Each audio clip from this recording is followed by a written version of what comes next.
Bismillahirrahmanirrahim. Assalamualaikum warahmatullahi wabarakatuh.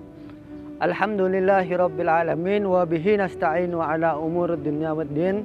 Wassalatu wassalamu ala asrafil anbiya wal mursalin sayyidina Muhammadin wa ala alihi wa sahbihi ajma'in. Wala haula wala quwata illa billahil aliyil azim.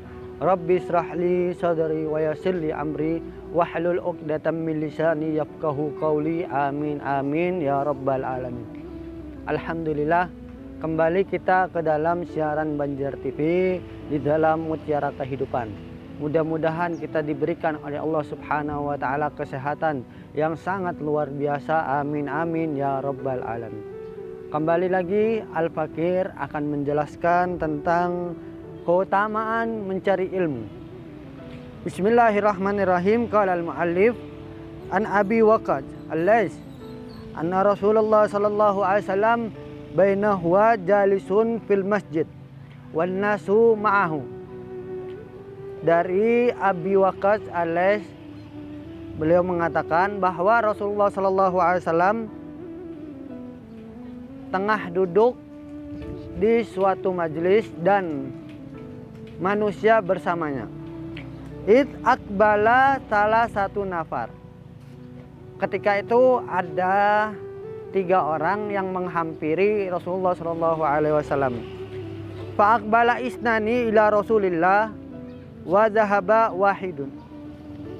Yang 2 orang dia bertemu dengan Rasulullah atau menghampiri Rasulullah. Yang satunya di antara 3 orang tersebut dia berpaling atau pergi. Qala fawaqafa ala Rasulillah. Abi Waqqas mengatakan, maka kedua orang tersebut berhenti di hadapan Rasulullah. Fa amma ahaduma, yang salah satu di antara kedua tersebut, fara'a furjatan, dia melihat sesuatu kekosongan di satu majelis tersebut, fil halaqah, di dalam halaqah tersebut, fajalasa fiha, dia langsung cepat-cepat masuk ke dalam halaqah tersebut. Ada kesempatan dia masuk di dalam halaqah tersebut. Wa ammal akhar fajalasa khalfahum. Dan yang satu lagi di antara kedua tersebut, dia duduk di sop paling akhir, tidak maju ke depan. Wa amma thalis fa'at bara zahiban. Adapun orang yang ketiga, dia pergi, enggan duduk di situ. Falamma faraga Rasulullah sallallahu alaihi wasallam, ketika majelis tersebut selesai, Rasulullah mengatakan, qala, Nabi Muhammad sallallahu alaihi wasallam mengatakan, ala akhbarukum anin nafari salasa. Aku akan menyampaikan, aku akan memberi kabar terhadap 3 orang tersebut. Amma ahaduhum fa'awa ilallahi fa'awahullah. Yang pertama, orang yang pertama, dia menghampiri Allah Subhanahu wa taala. Dia datang kepada Allah Subhanahu wa taala, maka Allah menghampirinya, Allah mendatangi kepadanya. Wa ammal akhar, adapun yang lainnya, salah satu daripada 3 orang tersebut, fastahya minallah fastahyallahu minhu. Dia malu-malu, artinya malu-malu untuk maju ke depan, enggan untuk maju ke depan, malu-malu. Maka Allah malu kepada dia. Wa ammal akhar fa'arada anillah fa'aradallahu anhu. Adapun yang ketiga, dia berpaling kepada Allah Subhanahu wa taala, maka Allah berpaling daripada dia. Ini adalah pelajaran buat kita.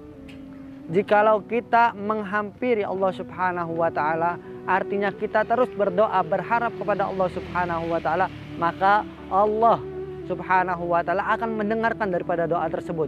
Allah akan menghampiri kita, Allah akan mendatangi kita, Allah akan beri semua yang apa kita pinta.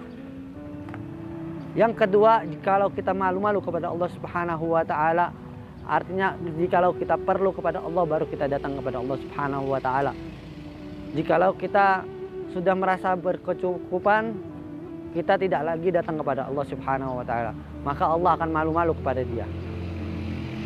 Yang ketiga, jikalau kalian berpaling kepada Allah, maka Allah akan berpaling kepadamu. Artinya, jikalau kita malu-malu atau enggan berdoa kepada Allah Subhanahu wa taala, maka jangan berharaplah doa kita diijabahi oleh Allah Subhanahu wa taala. Jangan berharap bahwa doa kita ini didengar oleh Allah Subhanahu wa taala. Qad faradal Habib Ahmad bin Umar bin Samit mas'alah. Al-Habib Ahmad bin Umar bin Samit pernah disodorkan satu masalah. Qala law dakhala nabi fi manzil wa fi halakatani. Masalah tersebut, jikalau Nabi masuk ke suatu tempat dan tempat tersebut ada dua halakoh. Ada dua halakoh, tempat belajar, dua tempat belajar. Halakatun yudrasu fiha ilmu wa yu'allimu fiha nas wa yudkaru fiha halal wal haram. Yang mana halakoh pertama, di situ dijelaskan tentang ilmu dan mengajarkan manusia, dan di situ dijelaskan, disebutkan halal, haram, apa itu halal, apa itu haram. Sedangkan wa halaqatun yudkaru fiha awsafu Nabi sallallahu alaihi wasallam wa fiha dzikru wiladatihi. Sedangkan halaqah yang kedua itu dia membahas tentang sifat Nabi Muhammad sallallahu alaihi wasallam, dan di situ disebutkan daripada kelahiran Nabi Muhammad sallallahu alaihi wasallam.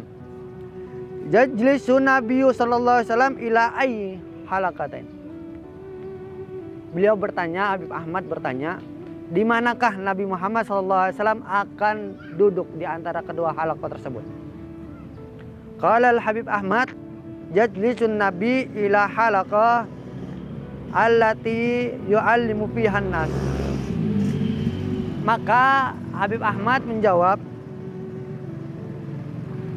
Nabi Muhammad SAW akan duduk di mana di situ manusia mengajarkan daripada ilmu. Wa fiha dzikru halal dan haram. Di situ disebutkan atau dipelajarkan bagaimana apa itu halal, apa itu haram. Wa halaka allati yudkaru fiha awsafun Nabi sallallahu alaihi wasallam wa wiladatuhu mustamilatun ala ilmin matlub. Dan halaqah yang menjelaskan akan sifat Nabi, akan kelahiran Nabi Muhammad SAW, itu sesuatu kecukupan yang sudah dicari oleh manusia. Walakinna al-ula auqat, akan tapi yang pertama itulah yang lebih penting, yaitu ilmu tentang halal dan haram. Semuanya itu adalah tentang kehidupan kita, di mana kita sholat, kita berwudu.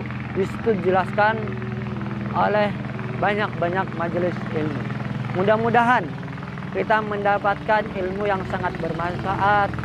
Mudah-mudahan kita mendapatkan ilmu yang sangat luar biasa oleh Allah Subhanahu wa taala. Amin amin ya rabbal alamin. Wal afu minkum. Wassalamualaikum warahmatullahi wabarakatuh.